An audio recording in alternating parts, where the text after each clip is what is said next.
I knew that if I read things that were positive, it could greatly, greatly tempt me and turn me away from Christ with flattery.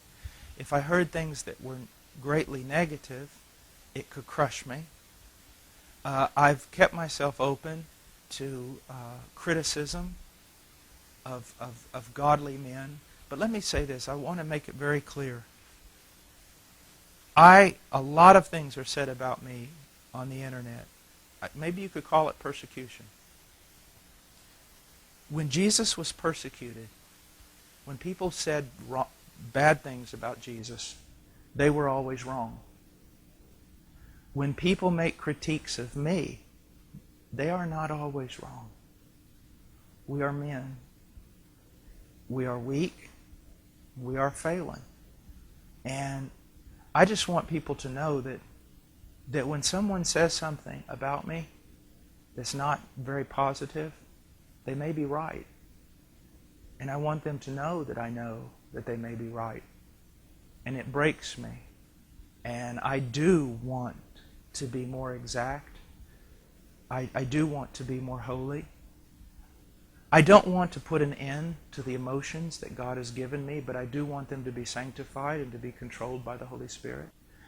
I was just recently in Detroit, and apparently some of the callers in the radio program where I was, they were saying, the man looks so miserable all the time. He just never laughs, and he looks so sad. And if all right, I'd like to address that just for a moment. First of all, the friends who know me, their greatest critique of me is that I joke too much.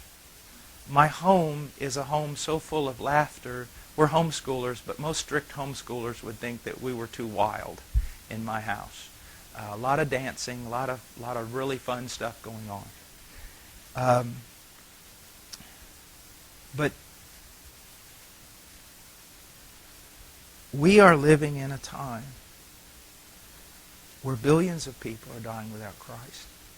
We are living at a time when millions of so-called evangelicals do not even understand the gospel.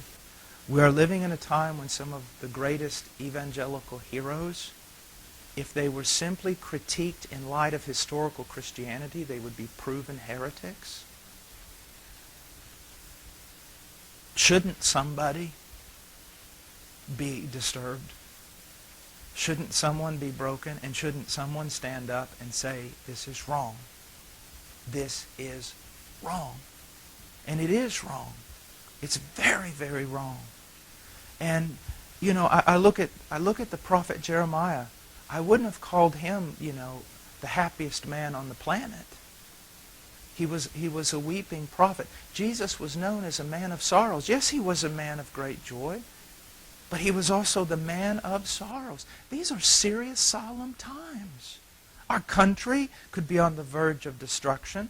The West is entirely being destroyed. There are things going on, judgments of God, other things that are fallen. This is a time not to laugh our way straight into hell.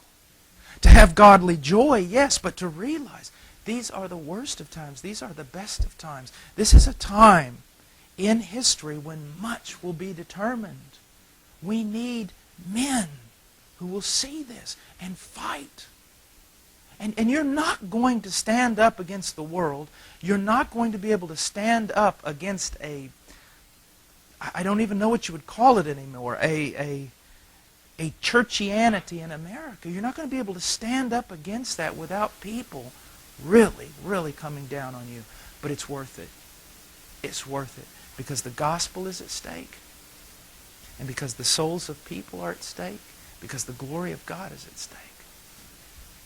I'm not trying to be hard for the sake of being hard. Do you realize how much love it takes to stand before 5,000 people and tell them that American Christianity is almost totally wrong?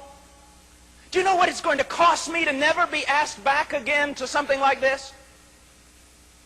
To be unpopular?